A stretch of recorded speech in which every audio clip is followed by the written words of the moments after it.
Welcome to the Powercat Podcast, the original K-State sports show. Here's your host, Tim Fitzgerald. Welcome to the Powercat Podcast, football style today, as we take some questions from Wabash Station. And of course, at the end, Cole will sneak in the VIP question. It'll be in a separate video because it'll be for our Go Powercat VIPs, our subscribers. If you're not subscribing, please consider doing so. There's always a special. I'm not going to tell you the special today is this or that. Just go over to Go Powercat, click that green join button, and check out the best deal today. And I think you'll love the community and hopefully love our coverage. Cole helps out quite a bit. Besides forming young minds at Olathe North, he also helps us through football and football recruiting. And he's here before returning to teaching duties and attending the state basketball championship. Cole, thanks for doing this morning. Let's just dive in. You doing okay? You good? I'm wonderful. I'm wonderful. Yeah, I was reading up on some of these YouTube tips, and they say just dive right in. I'm like, I want to check with my guys. I want to know. I want to make sure they're doing okay. 70 seconds in. 70 seconds in. People don't want to hear how we're doing. They want to hear football talk. That's why they clicked on this video. So let's do it. Okay, ContraCat with the first question out of the gate. Gambling sites have the Cats as the current favorite to win the B12, which I don't think is a vitamin. I think he means Big 12. Why have we historically been able to capitalize on odds when they are in our favor? Thank you, ContraCat. That is an interesting cultural question, I think, because it does wander into that, doesn't it, Cole? Well, I mean, typically, I don't know, whenever I think of K-State football, I always think of them as being, more undervalued than overvalued, right? Like you think back to Bill Snyder made a living when the team was picked 8th to finish in the conference, they would win the Big 12 championship. They did that twice, right? So, I mean, I don't know. It's an interesting thing, but to me, I don't really think it says as much about K-State as it does maybe the rest of the Big 12. Like people know that K-State's going to be consistent. And so I think gambling is a little bit different than, preseason polls. I actually don't think K-State's going to be the preseason pick to win the Big 12. I don't either. But I think they might be the safest bet, like gambling bet. And so I think when you look at it from that perspective, like preseason polls and gambling are completely different. For what reason? I'm not so sure. Maybe people feel more confident because they know the Kansas State brand. They know the quarterback at Kansas State. And they just feel like, okay, well, if they're gonna win 8 or 9 games every year, that means it's gonna come down to 1 or 2 games. And you feel pretty confident that this team's floor, I guess, is 8 wins, which would mean their ceiling would be higher. So to me, I guess it makes sense as to why they're the gambling favorite. I like that answer. I do think the consistency of Kansas State's floor under Chris Kleiman makes it a more believable bet, and probably in the minds of bettors, which is what we're dealing with. This is what the odds are about. They're not really about a reflection of reality. It's reflection of the betting public and what we think they will do. They probably are most likely to pick Kansas State as a favorite than most other schools. I mean, particularly coming out of last season, you could argue Utah in the past, but can't do that this year. Oklahoma State in the past can't do that this year. Arizona State remains somewhat of an unknown if they'll back this up without Cam Scatteraboo. I think they'll be good. BYU, I think they'll be good, but those are less proven commodities within the environment of the Big 12. What I'd like to say though is I think in terms of stepping on the field, there haven't been many K-State teams that are just intimidating. Like sometimes you walk on the field with the team and you go, oh my. Certainly the 98 Cats, the 2002 Cats, you folks can probably come up with some others that were physically imposing. That's never been the type of player K-State gets, unfortunately. Having a bunch of underachievers or guys that just play really high level football, but may not run that 4.4 as a 260-pound defensive end. I just think that sometimes they can't back it up. They can't. And if they don't play focused and confident, it doesn't happen. And I think, honestly, Contra, it can be a distraction for the team. I think K-State culturally just enjoys being the underdog, being looked past, being shunned. And I don't know what it is about the Midwestern work ethic that gets reflected in a school's football program, but I think it does here. It's an interesting question. Yeah. The other thing I'll say too on this, Fitz, is like, when you have an Avery Johnson and you have a Dylan Edwards, there is some flash there. There is some name recognition. And so I know the question is asking about unable to capitalize, but I guess I struggled to remember really. I mean, I know they were picked to win the Big 12 last year, but like, I don't really remember a time where K-State was like, oh, they are by far and away, they are the best team. They are going to win no matter what. And then they lose. I guess I just am not used to K-State being, the hot, sexy pick to win the Big 12. So excuse me, I guess, Contra, if I don't know what you're referring to. Maybe you're referring to more so than just football and K-State in general, which is a whole nother conversation, kind of what you got into, Fitz. But yeah. I mean, I understand why they're the favorite this year. I think you bring up a good point, though, for your passive national bettor. Let's say if I was going to go bet on the SEC. I'm not going to do that. I wouldn't bet on the SEC. I'm going to go bet on the ACC. Well, I'm going to know off the top of my head kind of the most exciting player or two. Dude, in the Big 12, that might be Avery Johnson and Dylan Edwards in one team. Of course, then I'm going to bet for Kansas State to win the conference, right? Right. Makes sense. Right. Yep. So I think they're probably trying to capture some of those less informed bettors, like honestly I am with other conferences. Onward we go. What transfers will be impact players on offense and defense? That's from Wayne Cron 47. Let's bring up the list here on my computer. I don't think there's any doubt in my mind that Gunnar Maldonado will be a huge impact guy on defense, as long as he's healthy. All right. He is the textbook safety Joe Klanderman wants. Plays at a high level, kind of an overachiever based on his physical stature because this dude ain't big, but he'll come up and hit you. So that'd be my answer on defense. But there's a lot of good players. I mean, will Jaden Rose step up at corner? I mean, or whatever they want him to be on the back end, I'm not sure. And certainly there's plenty of receivers that can be an impact guy. Who jumps out at you, Cole? The two offensive linemen. I mean, Brandon Snee and Fitzpatrick, those are the two guys, George Fitzpatrick, those are the two guys who I think immediately will step in and if not start, definitely rotate in. The one calling card of Connor Riley was that he'd like to rotate his offensive linemen. Well, will Brian LePack do that? He sure as hell like to rotate his tight ends. Will he continue to rotate his offensive linemen? I don't know. Another thing to keep in mind is just because Connor Riley liked these incoming offensive line transfers doesn't mean that Brian LePack will like these incoming offensive line transfers. And so, I think that their plan of attack at the offensive line in the portal was interesting. I look at a guy like Amos Tulele and the interior offensive lineman from USC, and it's like, we had some questions about him. He's a really, really big dude. Is he going to be able to move? Like, that's the question. Well, maybe Connor Riley liked him because he saw some potential. And maybe he steps on campus and Brian LePack is like, no, we ain't doing that. Right? Or it's the other way around. Connor Riley could have been like, oh, we can develop this guy. And Brian LePack says, no, we see it and you're going to start right away. And so I think as far as the offense goes to that part of this question, to me, it's going to be pretty variable when it comes to the offensive line. That's the one variable I'm going to look at. But if I'm forced to pick one player, I think the safest player on the offense is probably George Fitzpatrick, just based off of his pedigree, and he does have some experience on the defensive side of the ball.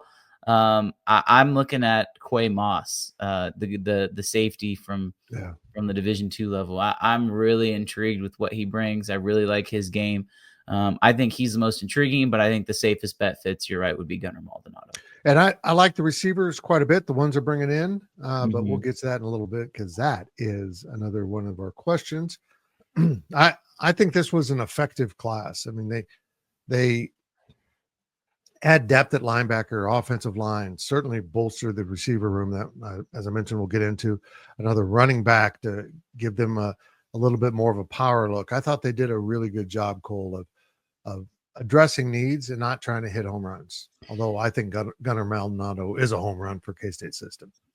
Yeah, I mean, you like to look at the transfer portal and you can compare it to the basketball transfer portal. You can compare it to NFL free agency. Like you can make all these different comparisons. But to me, like I look at what the Chiefs are doing in free agency. They have specific needs that they can plug. They have their quarterback, they have their middle linebacker, they have their defensive ends. They have they have all the pieces they need to be successful. Well, you look at what K-State, and it's like the same thing. It literally fits. The Chiefs needed a tackle. You know what K-State needed? They needed a tackle, right? K-State needs a receiver. What do the Chiefs need? Well, they need some receivers too. And it's like they can mix these guys in.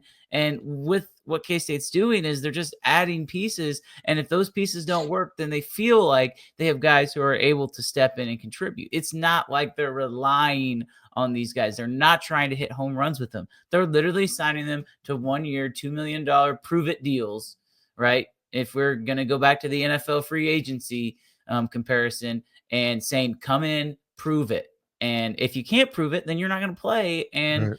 That's probably okay because that means somebody has developed and is better than them.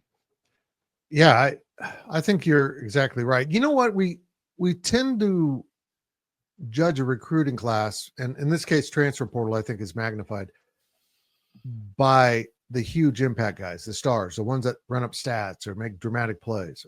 But another goal the coaches would have with the transfer portal is to shore up weaknesses. Mm-hmm. We don't have a very good backup linebacker at this spot. So what happens if this guy goes down? Do we have a glaring weakness on the field in our two deep?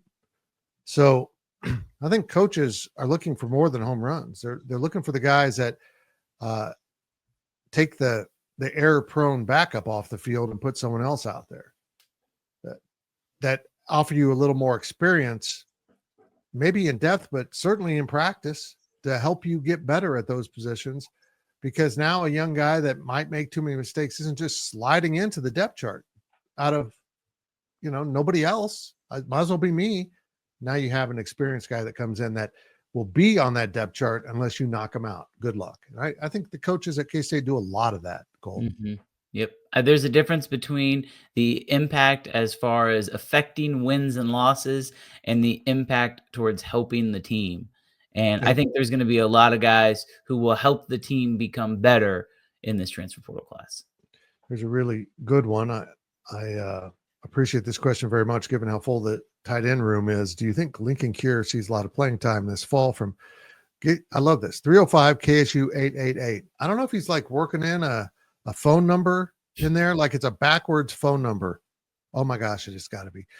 Cole, thoughts on Lincoln Cure? I think he comes in and contributes in some way, but I think that way will be defined once he finally arrives here. And keep in mind, Lincoln, in my books, is doing it right. He's enjoying the spring semester of his high school life and doing athletic things and doing social things and honestly, probably doing farm things.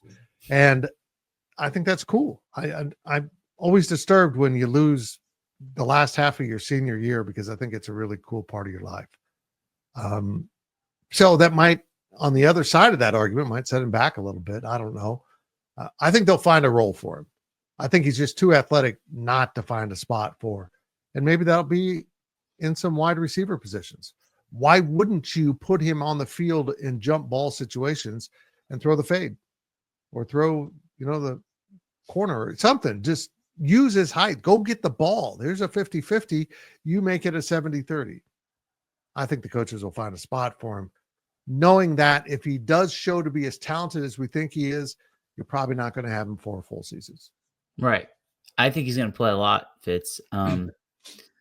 Obviously I don't have the crystal ball. I don't have the magic 8 ball where I can roll it and look into the future and see what it says. But if I had to do some predictions, I think he's going to work himself into that number 2 tight end role by the time we're at the middle part of the season. I just this kid is so talented. And you're right. Like the way that we've seen tight ends be used in the game of football now is so much different than even they were used 5 years ago. So he might be a tight end, but he's going to be a glorified receiver, especially in the early part of the season. As long as he can kind of grasp the offense, which, we'll see how that goes going from, 3A football to the Division I level. Like, obviously there's a major jump there. I don't think anybody's denying that. But there's a reason why this kid is a 5-star recruit. There's a reason why he was wanted by some of the best programs in the country. And honestly, there's a reason why K-State wanted him. Like they would not have pushed as hard as they did if they didn't feel like he would come in and have, I don't want to maybe necessarily say an immediate impact, but from everything that I understand about this Kansas State staff, if you can play, you will find a spot on the field. And so if he's not getting onto the field, it's not because they want to redshirt him. It's not because they want to take their time with him. It's because they think that he's not ready. But if he's ready, it doesn't matter if he has one practice under his belt. He's going to get out there and he's going to play. And he's good enough. Like athletically, he's good enough. It's just honestly going to come down to the mental side and if he can grasp the offense, because there's no doubt in my mind that by the end of the season, he could be the best tight end on this roster. As the question mentioned, you've got Oakley, you've got Lofton, you've got Ancio. You've got 3 dudes coming back who all play. Swanson. And Swanson. Is Swanson back? Mm-hmm. Wow. Good luck with finding a spot for all of these dudes. But the coaches will work it out. They'll get the players on the field. Let's hear some wide receiver room talk. What do you make of the competition in the room? Gillum fan 67663. Hayden Gillum has his own fan. This guy probably has a Gillum jersey. Probably goes to So Long Saloon and orders what Hayden would order. I don't even know what that is. But yeah, Gillum fan. I like it. What do you think of the wide receiver room, brother? To be determined. I mean, like I'm kind of to the point where it seems like we do the same song and dance every single year. And I'm optimistic because I think that there's some good young receivers in that room. But I also think that if you have a good quarterback, like he made Jaden Jackson look good at times last year. Dante Cephas was catching balls in the Rape Bowl. Like, I mean, Avery Johnson can kind of cover up for a lot of holes. I'm obviously keeping Jace Brown was incredibly important. Yep. Then you go and you start to look down. You're like, okay, Jaron Bradley from, Boston College, who was at Texas Tech. Maybe he kind of regained some of that magic he had. He played for Matt Wells. He was recruited by Matt Wells at Texas Tech. Maybe he kind of regained some of that magic. I really like Jerron Tibbs from Purdue. I think that anytime you have an absolutely inept offense in an inept program that loses 11 straight games to end the season, and you're the best wide receiver on that team, your play is probably going to be elevated a little bit. Now, how much will it be elevated? I don't know. But you just go down the list and some of those guys like Caleb Medford, New Mexico State transfer. I was a little surprised with that addition, to be completely honest with you, but I really do like some of the younger kids on this team. And, there's some freshmen, some redshirt freshmen who we can talk about in a second, who I think might surprise some people. But yeah, I mean, I think that the room has potential to be good. Will it be good? I'm not sure. I am trying to load the roster, which is not cooperating this morning. It's currently at the offensive line as it loads by position. This was supposed to be more smooth, Cole. I wanted to cover up the fact that I don't have the wide receiver room memorized. By the way, as I stall, the wife and I had a little date night on Thursday night. Went out to a certain taco place that Ryan Gilbert used to work at. It was like athlete night. It was amazing. The back patio was packed. Well, it turned out the entire offensive line, not entire, but maybe it was out there having a date with each other. I mean, there was like 12 of the biggest dudes in the world come walking through. And then about 10 minutes later, here comes half the women's basketball team. I thought it was kind of interesting. What happened to my receivers? Are they still loading? What the heck is going on? Okay, I got to stall some more. Why is K-State site being this? I don't even know. Can I ask you a question? Bring it on. Is this the year that Sterling Lockett gets onto the field? That's a good question. He certainly has that opportunity. I don't know what it is. If he's just not big enough, if he's not, I'm really having problems grasping at this point because the coaches talk about him, and you're obviously doing stuff in practice if you're getting mentioned, but when it comes to the game, they don't quite trust him. And this is it. I think early in this season, before maybe some of these 3 receiver transfers they brought in are ready to go, I think this is the window of opportunity for him to step up and take control of the position. And I hope he can. I mean, Lockett family has been important to this football program. I think Sterling's got things he can contribute, and there's more coming. So I'm just really intrigued by this, where this will end up for Sterling Lockett. But I think we all know that Jace Brown's going to be the dude. I mean, he's on the same wavelength as quarterback. He's just going to be the guy. And the wide receivers finally loaded, and it's a huge group. My goodness, no wonder. So we start with Jace Brown, Jaron Bradley, one of the transfers, Sterling Lockett, it's Bradley Dimps, Jaron Tibbs, Andre Davis, who's an intriguing guy. Did he transfer out? Is this an old roster? No, this is still accurate. This is okay. A spring roster. Jamari Davis, Trey Davis. Hey, look, we've got too many Davises on this roster. This is not going to work. You can't have 3 Davises at receiver. Yeah, I mean, you just go down here. There's a lot. This is a big room. A lot of walk-ons. You see Larry Porter the 4th. Yeah, I'll be interested. I think all of the transfers have an opportunity to be in the mix. Obviously, they brought them in for a reason. This room needed a rehab. This room needed some new blood. I feel like for all of the distractions that Jace had last year, and he got caught up in some of that, and we know what the history of that is, and they got him, back on track. And I think obviously NIL played a big role, but I think Jace now has an opportunity to be a real leader. Mm-hmm. I mean this is a compliment. The guy's an alpha. The guy's a jerk. If you suck, he's going to tell you, dude, you got to be better. You're sucking. That might be annoying, but every team needs those guys that hold you accountable in sometimes a really harsh way. And I feel like Jace has the ability as a leader and as a player with the credibility to make this receiver room better, to lift all the boats and get them to perform it at a higher level. I think one of the problems with the receiver room is our expectation is, can we just be a little bit better? And I think the coaches get that way. No, let's see if they can be a lot better. And maybe the new offense coordinator, maybe some tweaks to the system will put the receivers in a better position to succeed.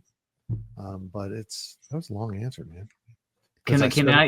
I spent an hour trying to get the roster up and only to find 10,000 walk-ons at receiver. I'm gonna make a comparison here, Fitz, and you're gonna actually be shocked when you hear this.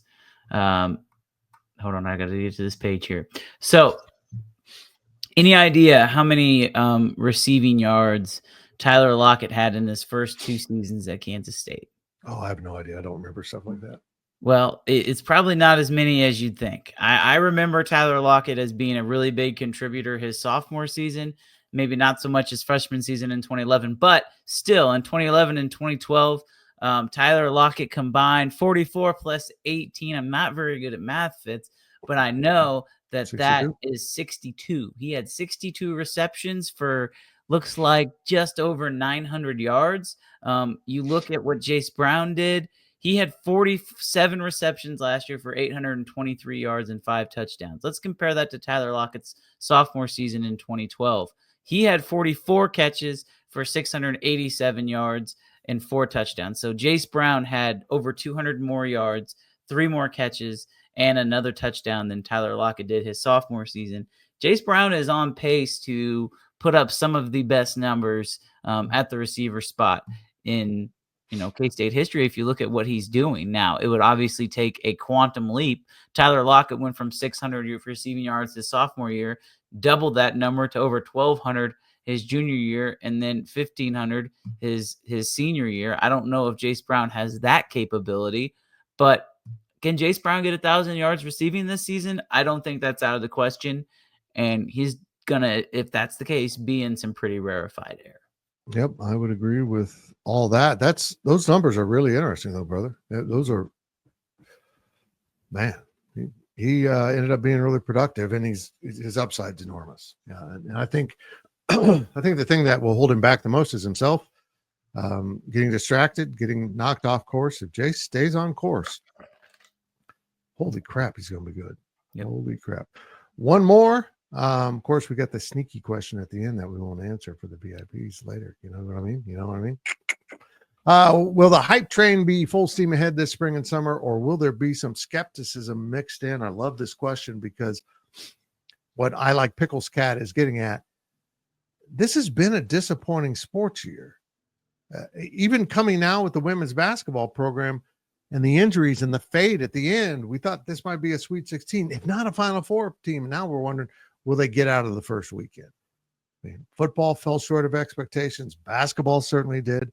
Baseball is very hopeful at this point. But overall, this has been a season of underperformances. They just haven't reached the level.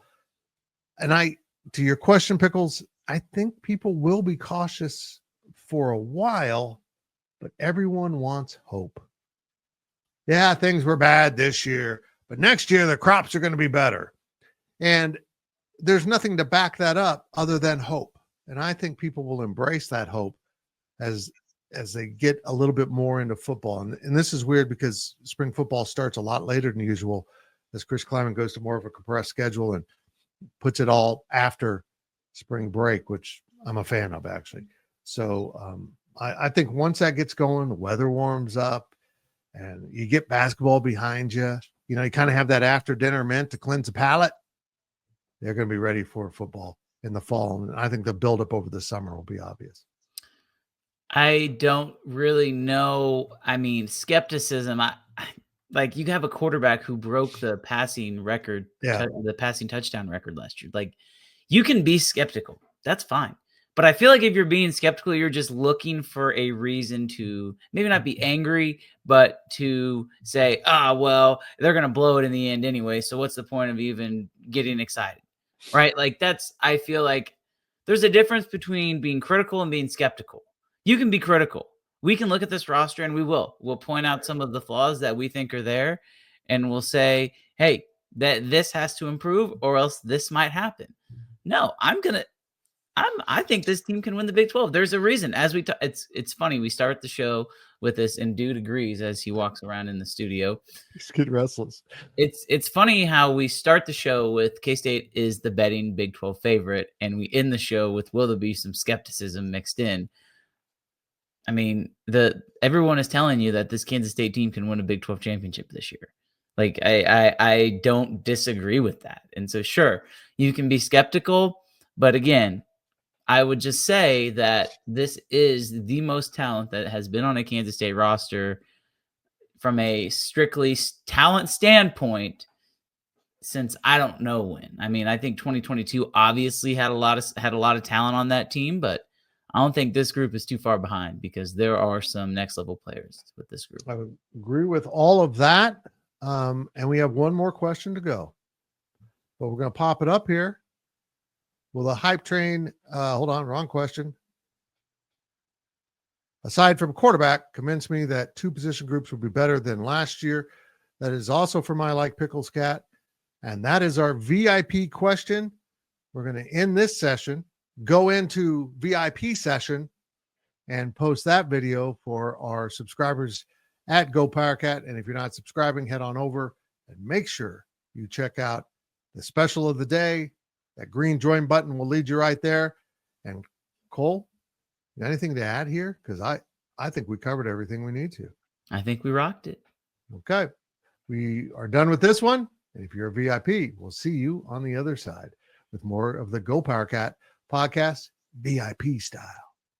This has been a GoPowerCat.com and Spirit Street production. Please support this show by subscribing to this YouTube channel or follow us on your favorite podcast platform.